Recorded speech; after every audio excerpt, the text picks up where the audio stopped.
ಎಲ್ಲರಿಗೂ ನಮಸ್ಕಾರ. ವನ್ನೀಸ್ ಕಿಚನ್ಗೆ ಸ್ವಾಗತ. ಇವತ್ತು ನಾವು ಮಂಡಕ್ಕಿ ಒಗ್ಗರಣೆ ಮಾಡುವ ವಿಧಾನವನ್ನು ನೋಡೋಣ ಬನ್ನಿ. ಬೇಕಾಗಿರುವ ಸಾಮಗ್ರಿಗಳು: ನೆನೆಸಿದ ಮಂಡಕ್ಕಿ, ಅರಿಶಿನ, ಎಣ್ಣೆ, ಸಾಸಿವೆ, ಜೀರಿಗೆ, ಉದ್ದಿನಬೇಳೆ, ಪುಟಾಣಿ ಪುಡಿ, ಹುಳಿ, ಹಾಲು, ಟೊಮೊಟೊ, ಈರುಳ್ಳಿ, ಹಸಿಮೆಣಸಿನ್ಕಾಯಿ ಪೇಸ್ಟು, ಕೊತ್ತಂಬರಿ, ಕರಿಬೇವು, ರುಚಿಗೆ ತಕ್ಕಷ್ಟು ಉಪ್ಪು. ಒಂದು ಬಾಣಲೆಯಲ್ಲಿ 5-6 ಚಮಚ ಎಣ್ಣೆ ಹಾಕಿ, ನಂತರ ಸಾಸಿವೆ, ಜೀರಿಗೆ, ಉದ್ದಿನಬೇಳೆ ಹಾಕಿ 5 ಸೆಕೆಂಡ್ ನಂತರ ಈರುಳ್ಳಿಯನ್ನು ಹಾಕಿ, ಅದು ಬೆಂದ ಮೇಲೆ ಈರುಳ್ಳಿಯನ್ನು ಚೆನ್ನಾಗಿ ಬಾಡಿಸಿಕೊಳ್ಳಿ. ಬಾಡಿದ ನಂತರ ಟೊಮೊಟೊ, ಹಸಿಮೆಣಸಿನ್ಕಾಯಿ ಪೇಸ್ಟು ಹಾಕಿಕೊಳ್ಳಿ, ಕರಿಬೇವು ಹಾಕಿ ಚೆನ್ನಾಗಿ 5 ನಿಮಿಷ ಚೆನ್ನಾಗಿ ಬಾಡಿಸಿಕೊಳ್ಳಿ. ಅನಂತರ ಅರಿಶಿನ ಪುಡಿಯನ್ನು ಹಾಕಿ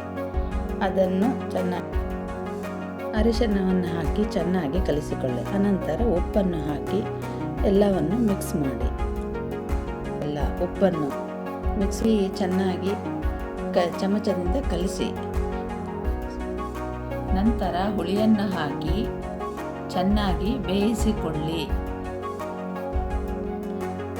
ಹುಳಿ ಕುದ್ದ ನಂತರ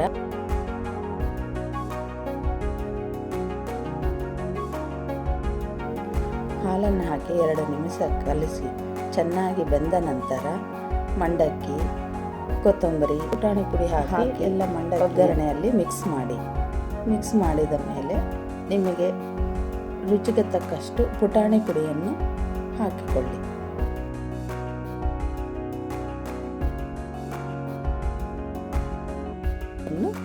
ಕಲಿಸಿ. ಇಷ್ಟೇ ಸಿಂಪಲ್ ಉತ್ತರ ಕರ್ನಾಟಕದ ಮಂಡಕ್ಕಿ ಒಗ್ಗರಣೆ ಸವಿಯಲು ಸಿದ್ಧ. ನೀವು ಒಮ್ಮೆ ಟ್ರೈ ಮಾಡಿ ಹೇಗಿದೆ ಅಂತ ಕಮೆಂಟ್ ಮಾಡಿ. ಇಷ್ಟವಾದಲ್ಲಿ ಲೈಕ್ ಅಂಡ್ ಸಬ್ಸ್ಕ್ರೈಬ್ ಮಾಡಿ. Thank you.